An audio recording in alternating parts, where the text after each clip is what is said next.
3వ వచనం, నీతిమంతులు పాపము చేయుటకు తమ చేతులు చాపకున్నట్లు భక్తిహీనుల రాజదండము నీతిమంతుల స్వాస్థ్యం మీద ఏమిటట ఉండదు. అని అర్థం ఏమిటి? నీతిమంతులు పాపము చేయకుండా క్రీస్తు రక్తంలో కడగబడినటువంటి దేవుని బిడ్డలుగా పిలువబడుతున్నటువంటి మనము పాపము చేయుటకు చేతులు చాపకుండా, పాపము చేయటానికి మన పాదాలు పరుగు పెట్టకుండా, పాపము చేయుటకు మన కళ్ళు ఆతృత పడకుండా, మన శరీరము లోబడకుండా ఉండాలి అనేది దేవుని యొక్క ఉద్దేశం. కాబట్టి బైబిల్ సెలవిస్తూ ఉంది, నీతిమంతుడు పాపము చేయకుండా చేయుటకు తన చేతులు చాపకుండా భక్తిహీనుని యొక్క రాజదండము అంటే వాడి యొక్క పెత్తనము, వాడి యొక్క పరిపాలన నీతిమంతుల మీద లేకుండా దేవుడు చేశాడు. వాస్తవంగా నీ మీద సైతానుకి ఏ అధికారం కానీ ఏ హక్కు కానీ లేదు. ఉందంటారా? మనం సైతాను యొక్క బానిసలుగా ఉన్నప్పుడు, వాని చేతిలో బందీగా ఉన్నప్పుడు మనం వాడు చెప్పినట్టుగా చేశాం మనం. కానీ క్రీస్తు ఏం చేశాడంటే తన అమూల్యమైన రక్తాన్ని క్రయధనముగా చెల్లించి నిన్ను నన్ను పాప బంధకముల నుండి, బంధించినటువంటి సైతాను యొక్క హస్తంలో నుండి దేవుడు మనల్ని విడిపించేశాడు. తన కుమారులుగా, తన కుమార్తెలుగా మనల్ని ఆయన ముద్రించాడు. తన కుమారులుగా, కుమార్తెలుగా దేవుడు మనల్ని ముద్రించిన తరువాత సైతానుకు మన మీద ఎటువంటి అధికారము లేదు. కానీ బైబిల్ సెలవిస్తుంది, అపవాదికి చోటు ఇవ్వకండి.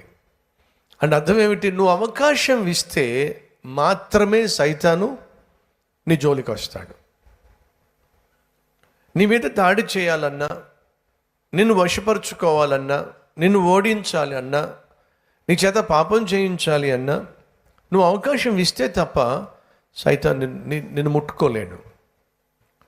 ఓ ప్రశ్నను వేనివ్వండి, మీకు ఎప్పుడైనా ముళ్ళు దిగిందా అండి? కొంతమంది ముళ్ళు మీదే నడుస్తారు. మీకు తెలుసా ముళ్ళు మీద నడవడం ఏంటో? చెప్పండి ఏమిటి? మీరు చెప్పాలమ్మా. హై హీల్స్ అంట.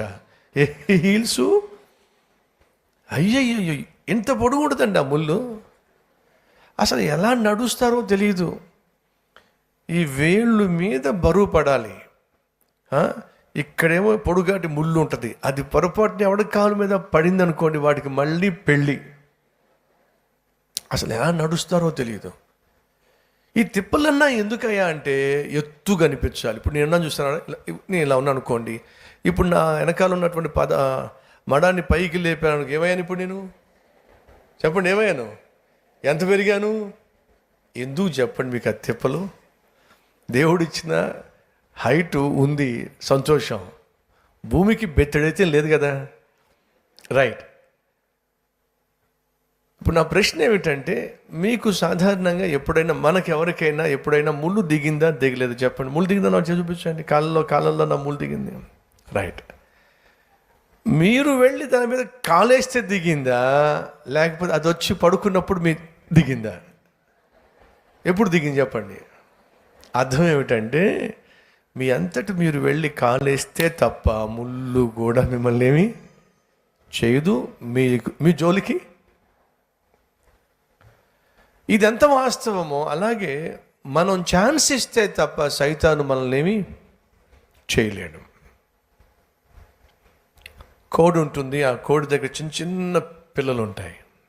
ఈ పిల్లలు ఆ తల్లి సన్నిధిలో ఉన్నంత వరకు ఎంత బలమైన గద్దైనా సరే ఒక పిల్లను కూడా ముట్టుకోవడం ఛాన్స్ ఉండదు.